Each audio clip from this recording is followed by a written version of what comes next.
Shiren the Wanderer, the mystery dungeon of Serpentcoil Island, is officially launching onto the Nintendo Switch on February 27th of next year.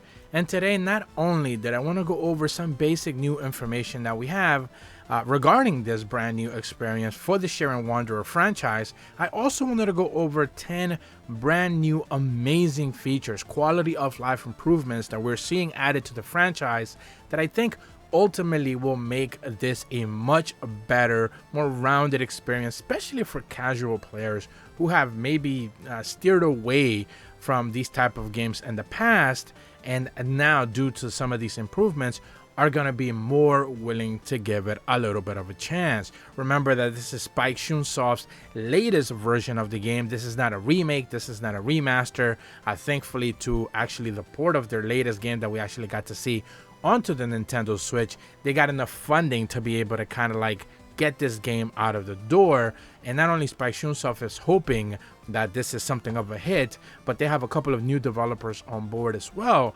basically bringing in some new ideas.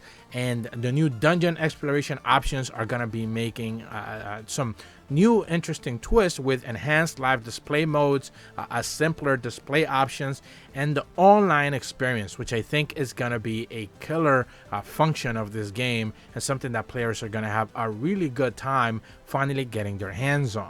So first and foremost, I'm going to leave a link in the description below for their latest blog update. It is in Japanese. There is an English version of a translated version of their article in Gamatsu. Link in the description below for that if you want to check it out.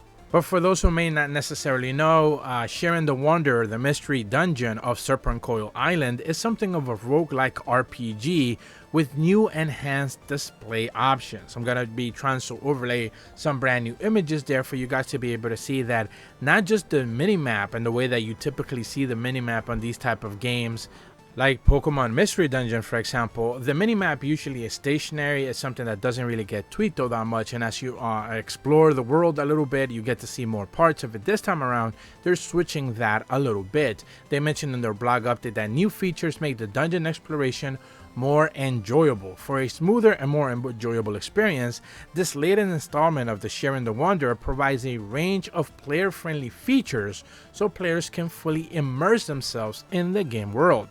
Track your own steps on a mini-map, assign up to 4 projectiles and magic staves to a hotbar for ease of access, and a handy dash to move quickly and easily through the dungeon itself. So not only are you going to have explorational options so you can move through the map a little bit faster, but also the map itself visually is going to be changing as you explore. One of those changes you're going to be able to see is with the enhanced live display mode. I'm going to be trying to overlay that image so you guys get a better feel of what it is that they're talking about here. The game's enhanced live display mode neatly presents information such as the character stats and inventory on a single screen. Perfect for streaming gameplay. So of course, if you want to do that, it'll be helpful. For most players, most likely will not be an issue. Players can see the details like the runes or weapons and shields and the items stored in certain pots.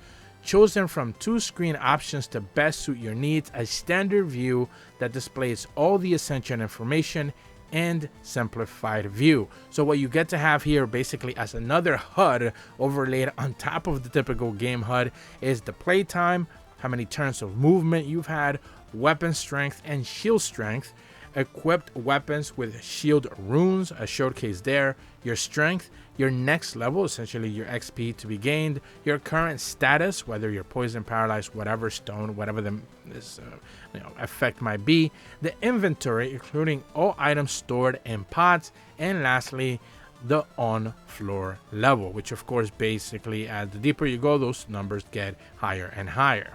But that's not all. They're also mentioning that there's going to be a live displayed simplified view version as well, which is very similar to the one that we see before with much less clutter. And I think this one is probably the nice in between and probably the one that I'll have active for myself.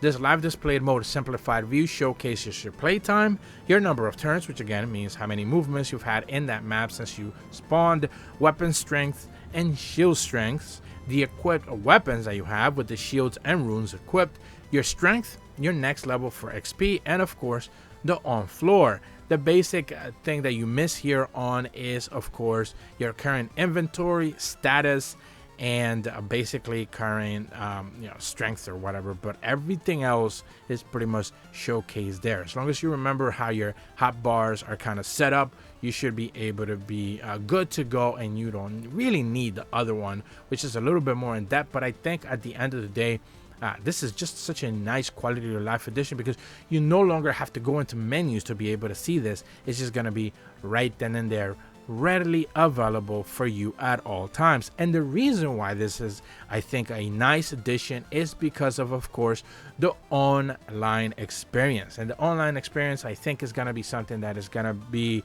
a little bit of a game changer for this game, especially going forward, especially when it comes to the fact that you can rescue other online players.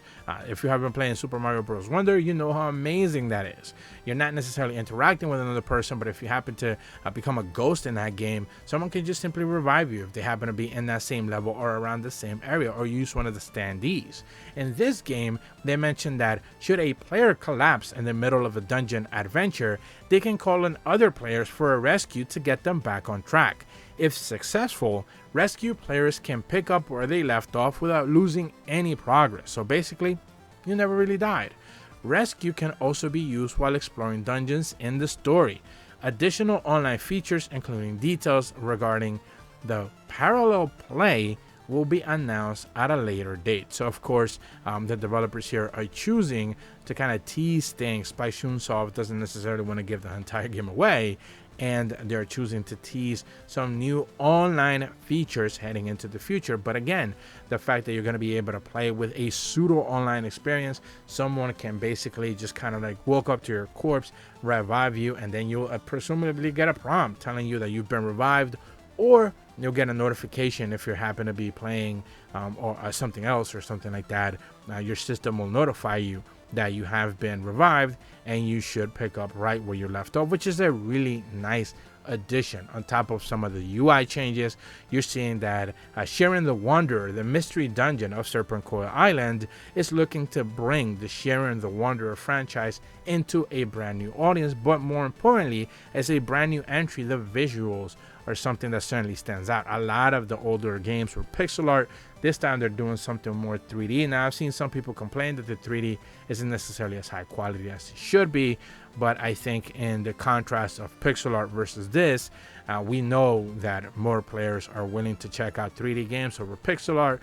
There's certainly a unique style when it comes to pixel art, and not everyone is still up for it. But that's about all the information that I have for you guys today. Links in the description below to check out all the details. And if you're brand new to my channel, be sure to leave a like and subscribe. Hit the bell to receive notifications when the videos go up. And as always, thank you so much for watching. See ya.